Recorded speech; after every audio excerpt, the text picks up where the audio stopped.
মেহেদি লাগানো জায়েজ প্রমাণ কি? হাদিসটি আসছে সুনান আবু দাউদের হাদিস। এটি আম্মাজান আয়েশা রাদিয়াল্লাহু তাআলা আনহাকে জিজ্ঞেস করা হলো যে মেহেদি লাগানো জায়েজ আছে কিনা। তিনি বললেন নাম, এটা জায়েজ আছে, কোনো সমস্যা নেই।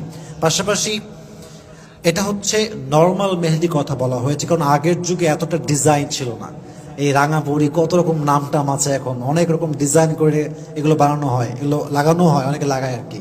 তখনকার যুগে এরকম মেহেদি ছিল না, তখন ছিল কি গাছ থেকে পাতা পেড়ে এনে পিষে যেমন করা হয় আর কি নর্মালি। তো এখন কথা হচ্ছে তখন তো সেই মেহেদি হিসেবে বলা হয়েছে, তাহলে এখনকার যেই ফ্যাশন ডিজাইন এগুলো করা এটা জায়েজ আছে কিনা? এটা অবশ্যই জায়েজ আছে, কোনো সমস্যা নেই। বাকি খেয়াল রাখতে হবে কোনো পুরুষ দ্বারা ডিজাইন করা যাবে না। অনেক মেয়েরা শখ করে ডিজাইন করে মেহেদি লাগায়, পুরুষের মাধ্যমে লাগায়, এটা জায়েজ নেই। যদি কোনো নারীর দেহে কোনো একটা অংশে গায়রে মাহরাম পুরুষের হাত লাগে, স্পর্শ লাগে,